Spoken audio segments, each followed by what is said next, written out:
I've been kind of paying attention on the border, these numbers that they're throwing out. And there kind of was a problem. The numbers weren't adding up. You know, it's kind of a shell game. They're moving stuff around. It gets a little involved, and they don't try to make it simple. But in the last 2 weeks, there was 24,000 mostly Haitian immigrants that they had at the border that they had encountered. The number fluctuated a lot. Now of that, they claim to have sent 2,000 back to Haiti. They weren't happy. The Haitians weren't happy. Our ambassador resigned. You know, it's a mess. So he still got 22,000.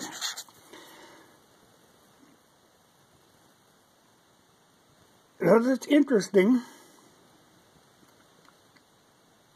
You know, the whole idea here was they wanted to clear out that because it's an optical thing.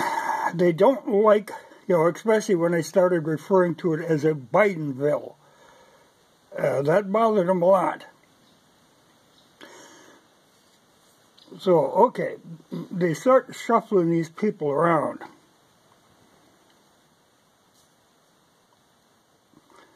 They actually ended up with 12,000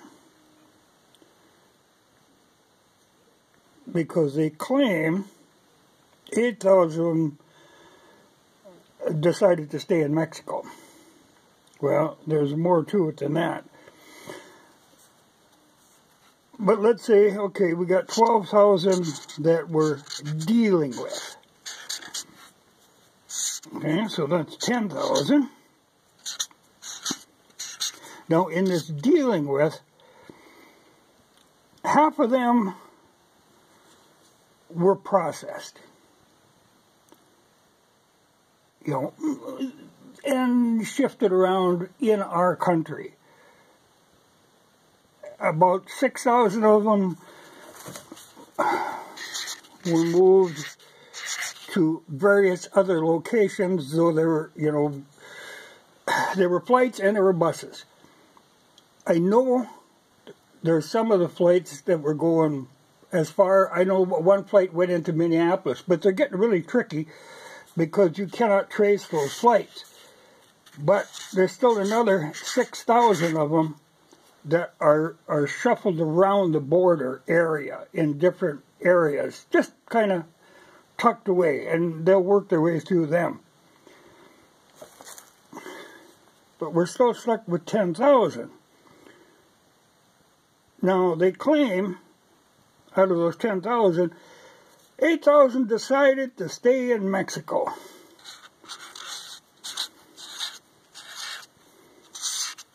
Well, okay, they didn't decide to stay in Mexico. What had happened, they run a bunch of them back across the border. They've been filtering back and forth all the time because they had better food over there, better facilities over there. So they'd come here during the day on our side and sit in Bidenville waiting to get processed, thinking that they weren't going to get deported, when all of a sudden they found out, my God, they're deporting people back to Haiti where nobody wanted to go. So a lot of them went back across the border. Because a lot of them already had status in, like, Brazil and Argentina. You know, there's a lot of them in Chile. There's a lot of them that had already claimed asylum. They were just looking to upgrade if they could get into the U.S. And since we had said, you know, we weren't going to deport anybody, they made a run for the border. You know, that was the whole problem where it started. They made that run because they were just going to upgrade.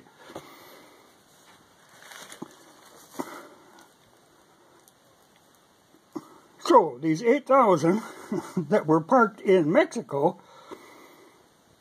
somehow we got, you know, I'm sure this took a lot of persuasion and probably a lot of money. we got the Mexican Border Patrol to round them up. They went through hotels, they went through parks, they went everywhere, rounded up these Haitians that were just sitting there. And a lot of them, they were, you know, if they could prove that they had come from, like, Brazil, they were going to run them to the southern border of Mexico and get rid of them that way. There's no saying they won't be right back again 2 days from now. They arrested a bunch of them. They'll sit in jail for maybe a couple of days at most. Then they'll turn them loose again, and they'll be right back across the border. But the interesting thing in these numbers, then you end up with, there's 2,000 that just disappeared. And, you know, they were filtering back and forth, and, you know, there was no controlling them. So these are wandering the countryside, these 2,000. So they could turn up any place.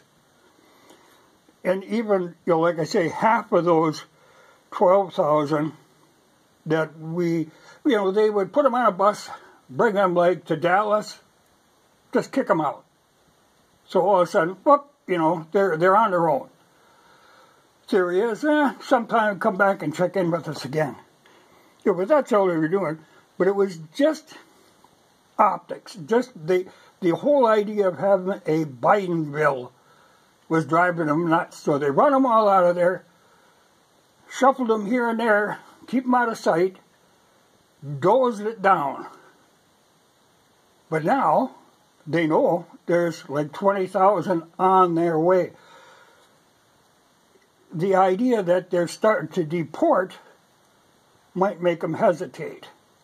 Or they'll be a little sneakier about it. They won't, you know, because this whole Bidenville came about because they weren't going to deport them. So what the hell? Just walk right in there and turn yourself over, you know. But once they started deporting, that put an end to that. But they just didn't, you know, it's like the whole, like I say, it's optics. Like when it got to be news, you know, it was nothing. And then somebody flew a drone over it. Well, their first reaction, make it illegal to fly drones over.